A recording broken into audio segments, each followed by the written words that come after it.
इंद्रप्रस्थ की नींव रखी थी। खांडवप्रस्थ हुआ करता था, बुराड़ी में पांडवों ने आकर इंद्रप्रस्थ की नींव रखी थी। अध्यक्ष जी, मुझे ये यकीन है, विश्वास है कि आपकी अध्यक्षता में अलका गुर्जर जी की छत्र छाया में और हमारे यशस्वी प्रधानमंत्री श्री नरेंद्र मोदी जी के कुशल नेतृत्व में पुनः बुराड़ी से ही भाजपा की डबल इंजन की सरकार के इंद्रप्रस्थ की नींव रखी जाएगी। बुराड़ी में खांडेश्वर महादेव का एक बहुत ही बड़ा मंदिर है, तो अपना वक्तव्य रखने से पहले बाबा भोलेनाथ के चरणों में अपना शीश झुकाती हूं। आइए मेरे साथ जयकारा करिए, नमो पार्वती पतये हर हर महादेव। आज बहुत ही सुखद दिन है। हम सब आदरणीय प्रधानमंत्री श्री नरेंद्र मोदी जी की दूरदर्शिता के लिए उन्हें अभिनंदन और आभार करने के लिए यहां आए हैं। हम सब जानते हैं कि 3.5 लाख लोगों को प्रधानमंत्री नरेंद्र मोदी जी के एक निर्णय ने रोशनी का उपहार दिया है। दिवाली के आने से पहले दिवाली प्रधानमंत्री नरेंद्र मोदी जी ने दिल्ली वासियों के घरों में सुनिश्चित करी है। अब अनअधिकृत कॉलोनी में, नॉन कन्फॉर्मिंग एरियाज में एनओसी यानी किसी भी प्रकार की सरकारी मंजूरी की अब आवश्यकता नहीं है अगर आप वहां पर इलेक्ट्रिसिटी यानी बिजली का मीटर लगवाना चाहते हैं। अंधकार से रोशनी की तरफ, उजाले की तरफ आदरणीय नरेंद्र मोदी जी के एक इस निर्णय ने और माननीय उपराज्यपाल जी के कर कमलों की एक कमल के इस ऑर्डर से आप देखिए रोशनी का ये उपहार दिल्ली की जनता को दिया गया है। यही नहीं बल्कि म्यूटेशन जो 2010 से बंद थी उसे भी सुगम कर दिया गया है। अब आपकी पुश्तैनी जमीन ग्रामीण एरियाज में हमारे अन्नदाता यानी किसान भाई बहनों को बहुत आसानी से, बहुत सरलता से उसका अब म्यूटेशन हो जाएगा। 174 गांवों में, दिल्ली के 174 गांवों में माननीय उपराज्यपाल जी कैंप लगाकर ये कर रहे हैं।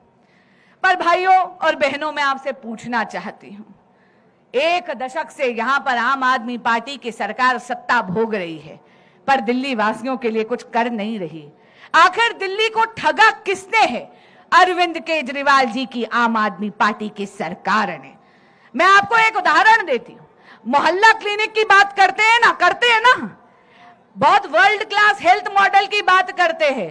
अरे कोविड के दौरान जब सबसे ज्यादा मोहल्ला क्लिनिक की आवश्यकता थी तो आधे से ज्यादा मोहल्ला क्लिनिक ठप पड़े थे, बंद पड़े थे। गलती से अगर वहां पर कोई इलाज करने चला जाता था तो डॉक्टर उपस्थित ही नहीं होते। वहां पर तो वो एडमिनिस्ट्रेटिव स्टाफ यानी जो आपका लिखा पढ़ाई काम करता है वही आपको देख के गलत सलत दवाई दे देता है। 20,000 से ज्यादा फर्जी इन्होंने वहां पर मरीज बनाए। इन्होंने 80,000 से ज्यादा फर्जी टेस्ट करके दिखाए। दूसरी तरफ आदरणीय प्रधानमंत्री नरेंद्र मोदी जी ने 900 से ज्यादा जन औषधि केंद्र हमारे दिल्ली में खोले हैं, जहां पे 50% की छूट मिलती थी दवाइयों पे। अच्छी गुणवत्ता की सस्ती दवाइयां मिलती हैं। और अब 2024 का जो फरवरी में यूनियन बजट आया है उसमें वो सब्सिडी बढ़ाकर 80% कर दी गई है। अगर हम सेहत की ही बात करें तो आप जानते हैं मोदी सरकार लेकर आई है आयुष्मान भारत। आप सब जानते हैं कि 5 लाख रुपए का सालाना मुफ्त इलाज मिलता है आयुष्मान भारत में लाभार्थी को। और अब तो हमारे देश के बड़े बुजुर्ग 70 बरस से बड़े जितने भी मेरे वरिष्ठ यहां पर बैठे हैं वो सब भी उसमें लाभार्थी आते हैं। लेकिन आप देखिए कितने दुख की बात है, द्वेष की राजनीति करते हुए अरविंद केजरीवाल जी की आम आदमी पार्टी की सरकार ने दिल्ली वासियों को वंचित रखा है। अभी हाल ही में हरियाणा गई थी प्रचार के लिए। आप जानते हो डबल इंजन की भाजपा की सरकार का जलवा, एक तरफ तो प्रधानमंत्री जी आयुष्मान भारत में देते 5 लाख रुपए का मुफ्त इलाज, और जहां हरियाणा में डबल इंजन की सरकार है वहां पर भारतीय जनता पार्टी की स्टेट सरकार ने चिर आयुष्मान योजना शुरू करके ऊपर से 10 लाख रुपया साल का देती है परिवार के इलाज के लिए। यानी जहां पर डबल इंजन की भाजपा की सरकार है वहां तो भाजपा व्यक्तियों को इलाज के लिए 15 लाख रुपया सालाना दे रही है, 15 लाख रुपया सालाना।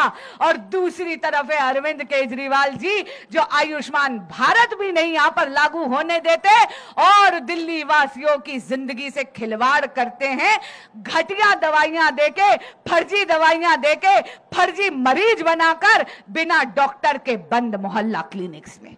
इसी तरह उन्होंने एक बहुत बड़ा वादा करा था मुफ्त पानी देने का। अरे मुफ्त पानी तो छोड़ो, दिल्ली में तो साफ पानी भी नहीं आ रहा।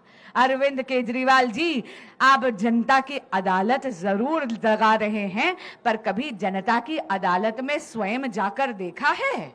कभी आपने जनता से पूछा है कि किस तरह दिल्ली आपके टूटे हुए और झूठे वादों का दंश सह रही है?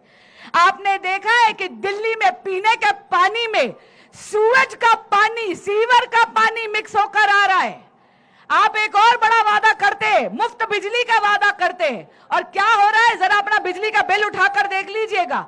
किस किस प्रकार के सरचार्ज लग रहे हैं। अरविंद केजरीवाल जी और उनकी आम आदमी पार्टी की सरकार दिल्ली वासियों के ही जेब में डाका डाल रही है उन बिजली के बिलों में। अरे भाई मुझे एक चीज बताओ, जब एम्प्लॉई, कर्मचारी बिजली की कंपनी का है तो उसको पेंशन देने की जिम्मेदारी किसकी है? बिजली कंपनी की है ना? है ना? तो ये बताओ उनके पेंशन का पैसा आपकी जेब से क्यों वसूला जा रहा है? ये पेंशन सरचार्ज क्यों लगाया जा रहा है? 1.5% से 45% का पीपीसी का इन्होंने चार्ज मात्र 1 दशक में उठा लिया है। मैं आपको बता रही हूं, ऐसा कोई भी डिपार्टमेंट नहीं है जो आम आदमी पार्टी के सरकार के नियंत्रण हो जहां पर घोटाला ना करा गया हो।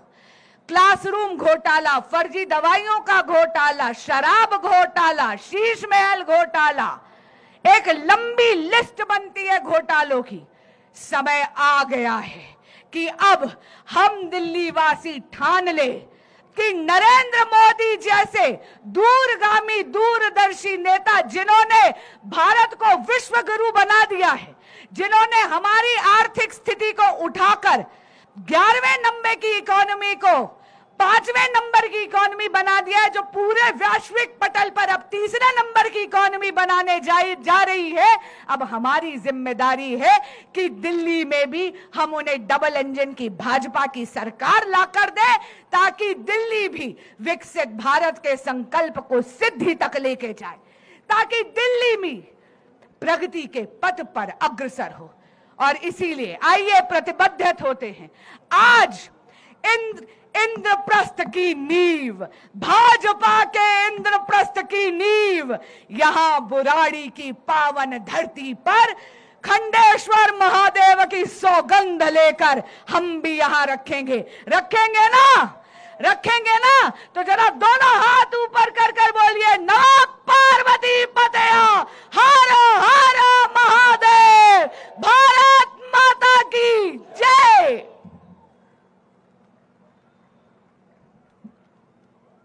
धन्यवाद बहन बांसुरी जी। हमारे बीच में दिल्ली प्रदेश के उपाध्यक्ष श्रीमान राजकुमार भाटिया जी उपस्थित हैं, युवा मोर्चा के अध्यक्ष सागर त्यागी जी और सभी प्रकोष्ठों के प्रभारी श्रीमान अशोक ठाकुर जी, हमारे दोनों लोकसभा से जिलाध्यक्ष पूनम चौहान जी, मनोज त्यागी जी, सत्यनारायण गौतम जी और सिया शरण जी यहाँ उपस्थित हैं। इस कड़ी को आगे बढ़ाते हुए दिल्ली प्रदेश भारतीय जनता पार्टी के पूर्व प्रदेश अध्यक्ष और हमारे